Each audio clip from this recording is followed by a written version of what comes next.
Assalamualaikum warahmatullahi wabarakatuh. Selamat berjumpa bersama saya Yahdiana Harhab untuk kelas Biokimia Fakultas Farmasi Universitas Indonesia. Pertemuan kali ini adalah pertemuan keempat membahas tentang metabolisme xenobiotik. Diharapkan setelah mempelajari topik ini, mahasiswa dapat menjelaskan tentang definisi xenobiotik, sitokrom yang terkait, serta reaksi-reaksi biokimiawinya.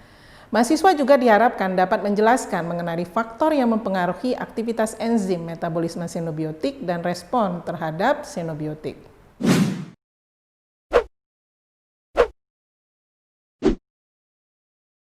Baiklah, kita akan memulai topik keempat tentang metabolisme xenobiotik. Xenobiotik berasal dari bahasa Yunani yang artinya xenos, tadi orang asing ya. Jadi bisa dikatakan ini sebagai senyawa yang asing bagi tubuh kita. Biasanya sumbernya itu berasal dari obat-obatan, karsinogen kimia, senyawa alami dalam makanan, kemudian dari insektisida dan pestisida. Nah, metabolisme xenobiotik ini terjadi di dalam hati, ada dua fase, yaitu fase 1 dan fase 2. Kita mulai dari metabolisme xenobiotik fase 1. Nah, apa yang terjadi pada fase 1? Ya, pada fase 1, xenobiotik itu sebagian besar akan mengalami hidroksilasi yang dikatalisis oleh enzim monooksigenase sitokrom P450. Enzim sitokrom P450 dapat mengkatalisis berbagai reaksi ya, diantaranya deaminasi, dehalogenasi, desulfurasi, epoksidasi, peroksigenasi, dan reduksi, juga hidrolisis. Nanti dihasilkan senyawa yang lebih polar sehingga mudah diekskresikan ke dalam urin atau empedu ya, dengan memasukkan gugus yang dapat membentuk konjugasi pada fase 2. Untuk prodrug atau prokarsinogen, xenobiotik ini akan diubah ya dari senyawa yang tadinya tidak aktif menjadi aktif, atau kalau prokarsinogen tadinya tidak karsinogen, dia akan menjadi karsinogen. Nah, hidroksilasi adalah reaksi utama pada fase 1 seperti yang sudah dikatakan sebelumnya, enzimnya adalah enzim sitokrom P450. Nah, ini reaksinya adalah seperti ini ya, nanti di sebelah kanan ya, jadi dengan adanya O2 kemudian ada NADPH, maka nanti RH itu ya yang tadi xenobiotik akan dihidroksilasi. Jadi masuk satu oksigen, dia akan membentuk senyawa ROH. Jadi senyawa yang ada gugus hidroksilnya ya. Nah, kemudian kita ingin melihat ya apa itu isoform sitokrom P450. Ya, karena sitokrom P450 itu banyak mempunyai ya sub-sub family, sini bisa kita lihat. Jadi ada singkatan CYP, SIP ya, itu menandakan suatu sitokrom P450. Misalnya ya CYP 1A1 ya. Nah, di sini CYP itu akan diikuti oleh angka yang menunjukkan familinya ya. Kemudian angka itu akan diikuti oleh huruf besar yang berarti subfamilinya. Berarti kalau CYP 1A1 familinya 1. Kemudian A yang besar itu adalah subfamilinya. Kemudian ada angka acak ya, huruf besar diikuti oleh angka acak yang menunjukkan angka keberapa dari subfamili yang disebutkan. Tadi kan A-nya itu adalah subfamili, maka angka 1 itu adalah yang mengikuti ya setelah subfamili.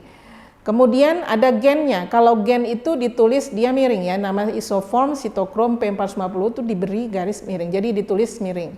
Jadi CYP 1A1 gennya itu adalah CYP 1A1 tapi dalam dituliskan dalam bentuk miring. Nah, ini adalah famili-famili sitokrom P450 dalam jaringan manusia. Nanti bisa dibaca ya. Saya tidak sebutkan ya, bisa dilihat ya. CYP 1 ya, itu ada 3 subfamili. Jadi beda-beda ya, masing-masing CYP itu beda-beda jumlah subfamilinya. Baiklah, saya lanjutkan ke reaksi konjugasi pada fase 2 ya. Jadi reaksi konjugasi pada fase 2 itu bisa dengan asam glukuronat ya, reaksi namanya glukuronidasi, dengan sulfat, sulfasi, dengan glutation ya, dengan reaksi glutation, kemudian dengan astil transferase, nanti enzimnya astilasi, kemudian ada reaksi metilasi. Nah, yang paling banyak memang melalui reaksi glukuronidasi. Jadi dengan menggunakan UDP glukuronat ya, dan ini dikatalisis oleh glukuronil transferase. Nah, ini terdapat di retikulum endoplasma dan sitosol. Biasanya molekul-molekul yang diekspresikan itu kebanyakan sudah dalam bentuk glukuronida. Jadi dia bereaksi dengan tadi asam glukuronat ya. Misalnya ada zat-zat karsinogen ya seperti 2-astilaminofluoren, ya anilin, asam benzoat, meprobamad, fenol, steroid dan lain-lain. Asalkan ya mereka itu punya gugus OH ya. Jadi kalau ada gugus OH maka asam glukuronida tadi akan membentuk suatu glukuronida. Kemudian reaksi yang selanjutnya adalah sulfasi ya. Sulfasi ini juga bisa bereaksi dengan senyawa-senyawa yang sudah terhidroksilasi di fase 1 atau memang dari awal dia sudah mempunyai ya seperti fenol misalnya ya. Jadi beberapa alkohol, arilamin dan fenol itu bisa disulfasi. Pendonor sulfatnya adalah adenosin 3 aksen fosfat 5 aksen fosfosulfat atau PAPS. Enzimnya adalah sulfotransferase. Ini adalah contoh misalnya ya paracetamol ya, acetaminophen. Ya, itu karena dia ada gugus fenol di situ ya bisa disulfasi ya oleh enzim tadi sulfotransferase dengan adanya adenosin 3 aksen fosfo 5 aksen fosfosulfat. Nanti masuk gugus sulfat di sini menjadi acetaminophen sulfat atau paracetamol sulfat yang dia mudah ya diekskresikan ke dalam urin sehingga nanti tidak toksik di dalam tubuh. Ya, kemudian juga ada reaksi dengan glutathione ya. Glutathione itu dalam bentuk tripeptida ya, tripeptida glutathione atau gamma glutamil cysteine glisin. Jadi kalau dilihat strukturnya glutathione itu ada asam glutamatnya, ada cysteinnya dan ada glisinnya. Nah, substratnya ya xenobiotik yang bersifat elektrofilik. Reaksinya tadi ya R plus GSH, jadi R itu adalah xenobiotiknya dengan GSH dengan glutathione tadi dia akan diikat ya menjadi RGSH sehingga senyawa-senyawa yang tadinya itu mungkin berbahaya ya yang bersifat elektrofilik dia akan ternetralisasi ya oleh glutathione. Enzimnya namanya glutathione S transferase dan ini aktivitasnya sebagian besar terjadi di hati. Fungsi utamanya adalah meredam senyawa elektrofil yang berbahaya, baik xenobiotik maupun metabolitnya. Nah, ada reaksi-reaksi lain, sebenarnya yang utama tadi 3 itu ya, jadi ada glukuronidasi, kemudian sulfasi, dan juga reaksi dengan glutathione. Tetapi ada reaksi-reaksi lain seperti astilasi. Jadi reaksi astilasi ini biasanya dikatalisasi oleh enzim asetiltransferase. Ada 2 ya enzim asetiltransferase, ada N-asetiltransferase 1 dan ada N-asetiltransferase 2. Nah, ini biasanya terjadi di sitosol, pada jaringan dan sebagian hati. Nah, untuk enzim asetiltransferase ini banyak mengalami polimorfisme sehingga nanti ya obat-obat yang katalisis oleh enzim ini untuk reaksi astilasinya seringkali ada astilator cepat dan ada astilator lambat. Contohnya pada obat-obat INH ya, pada penderita TBC.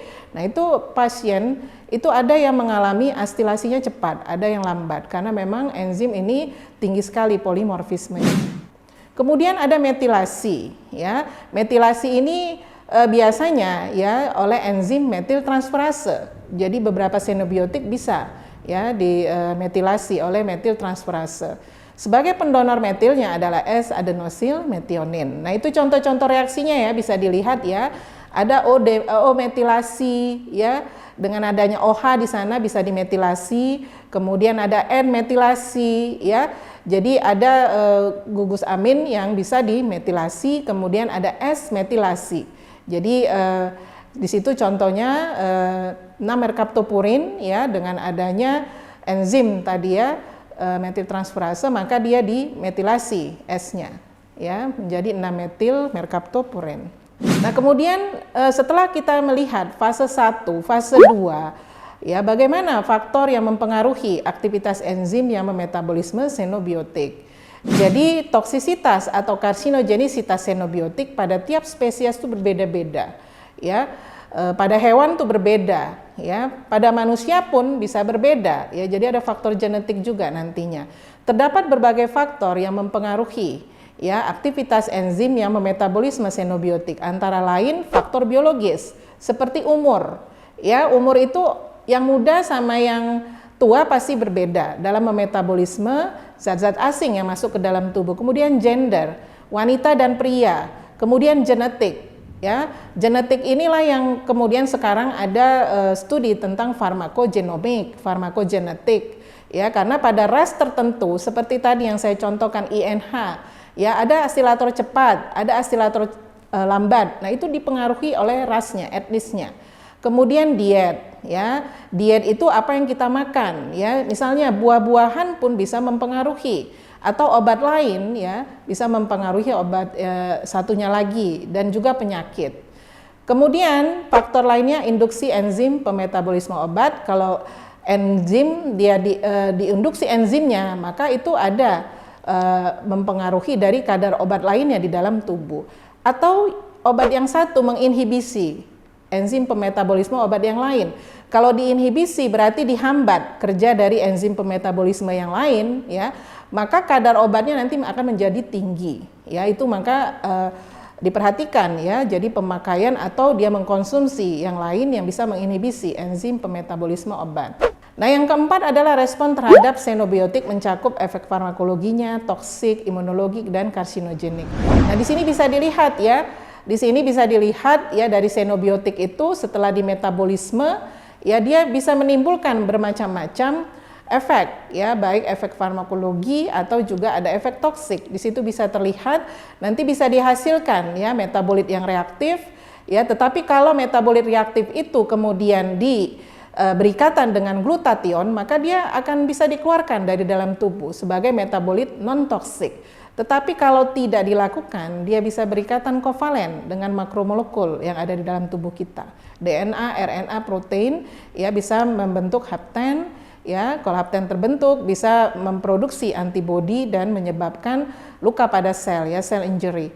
Juga bisa menyebabkan mutasi. Nah, mutasi ini kalau tidak repair bisa menyebabkan kanker ya. Jadi terjadi proses karsinogenesis. Demikianlah perkuliahan kali ini tentang mekanisme xenobiotik. Pada pertemuan berikutnya akan dibahas mengenai pencernaan dan absorpsi oleh Profesor Ari Yanwar. Terima kasih atas perhatian untuk perkuliahan sesi ini. Sampai berjumpa kembali. Wassalamualaikum warahmatullahi wabarakatuh.